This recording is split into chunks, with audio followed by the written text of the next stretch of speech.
Hello and welcome to another episode of Talking Politics here at the Hindu with me, Nistula Hebbar, where we unpack the news making the headlines in domestic politics. This week, dates for the Gujarat Assembly polls and for the Municipal Corporation of Delhi were announced, and campaigning gained speed for the Himachal Pradesh polls, where voting is to take place on November 12th. Results will be declared alongside Gujarat in early December.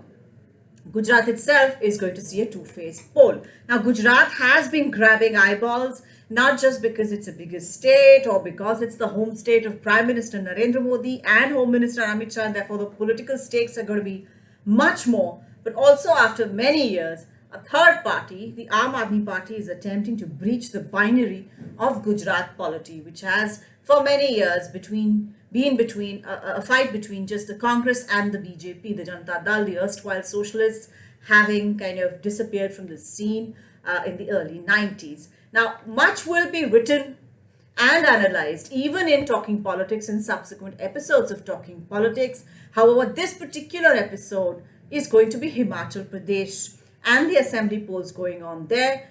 And the one particular issue that has gained traction and has become the talking point of these polls, and that is the old pension scheme.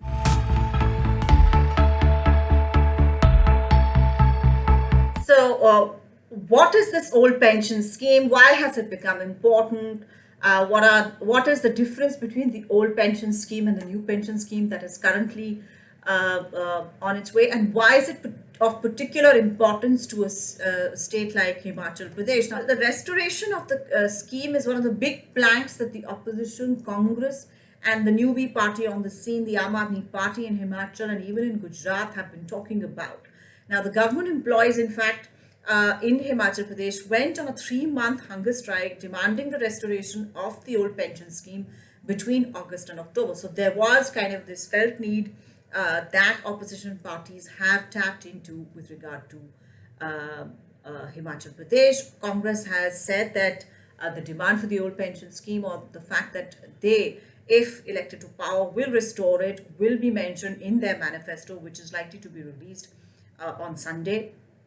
And AICC General Secretary Priyanka Vadra and Wayanad MP Rahul Gandhi have both spoken in favor of restoring the old pension scheme. And the Aam Aadmi Party had spoken about it during their Punjab campaign as well. And when they did not basically make any moves to restoring the old pension scheme, there was a lot of protest saying, you have promised this to us during the election, so how come it hasn't been done? So therefore, in the assembly itself, the new government had to give an undertaking that they would be taking all steps possible to restore the old pension scheme. Now, already the opposition-ruled states in Rajasthan, Chhattisgarh, and Jharkhand have restored the old pension scheme. In all these states, this move has been opposed by the BJP. Now, all of this hue and cry that is happening about the old pension scheme, what is it exactly? How does it differ from the new pension scheme? Well, this was the old pension scheme was discontinued on April 1st, 2004. And basically, the main differences between this old pension scheme and the new pension scheme was that under the old pension scheme, 50% of the last drawn salary of an employee, of a government employee, was given to him, was paid out to that employee as pension. This entire amount was paid by the government, and this scheme was replaced by the government, by the new pension scheme, and was also termed a contributory pension scheme for employees who joined on or after April 1st, 2004.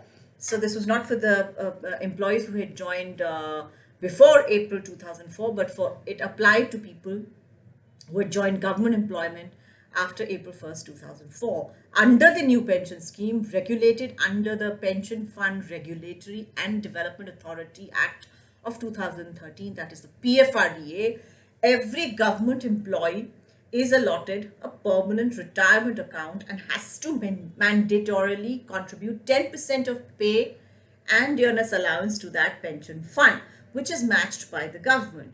Now, this money can then be invested by fund managers, and an amendment to the Act of in 2019 has raised the government's contribution from 10 to 14%, but the mandatory 10% for employees stays. Now, on retirement, what happens with the new pension scheme? So, if you retired and you want to withdraw the money from your pension account, you can only withdraw about 60% of the corpus, and you're required to invest at least 40% to purchase an annuity, kind of annual paying out from an insurance firm which is regulated by the government. The interest from that annuity is paid out monthly as pension.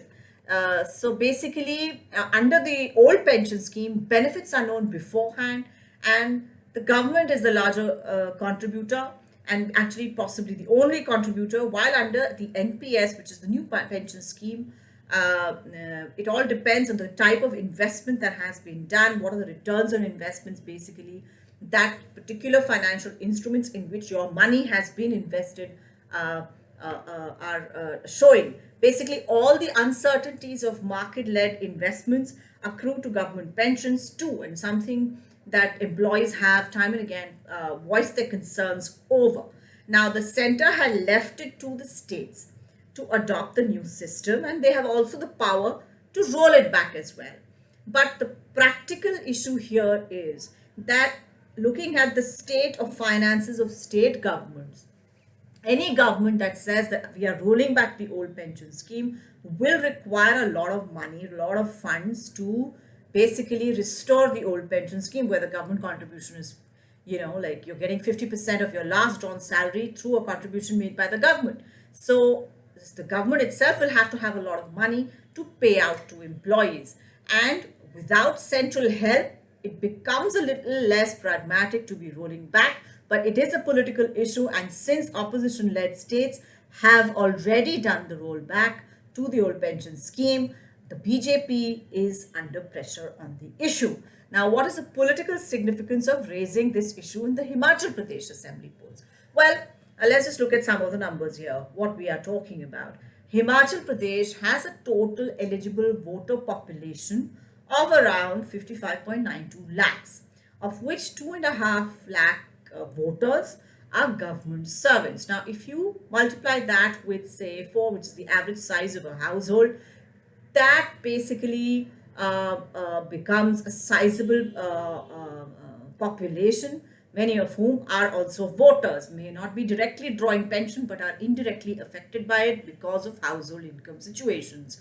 Government servants as a whole in Indian society also do punch above their weight in terms of political influence and also social and cultural influence of their community around them. So therefore, this issue has become a big one in these elections. In fact, even BJP has come around to the view that to dismiss out of hand all talk that the old pension scheme should be restored, or to kind of basically say that this is completely not pragmatic and therefore shouldn't be done, is something that even the BJP is thinking about. Now, in fact, my colleague Vikas Vasudeva's interview with Himachal Chief Minister Jairam Thakur in the course of the campaign has shown that the BJP too is prepared to keep an open mind over the issue, specifically with regard to Himachal Pradesh. Now, Mr. Thakur, to a specific question on the old pension scheme, said that no state can implement OPS in the true sense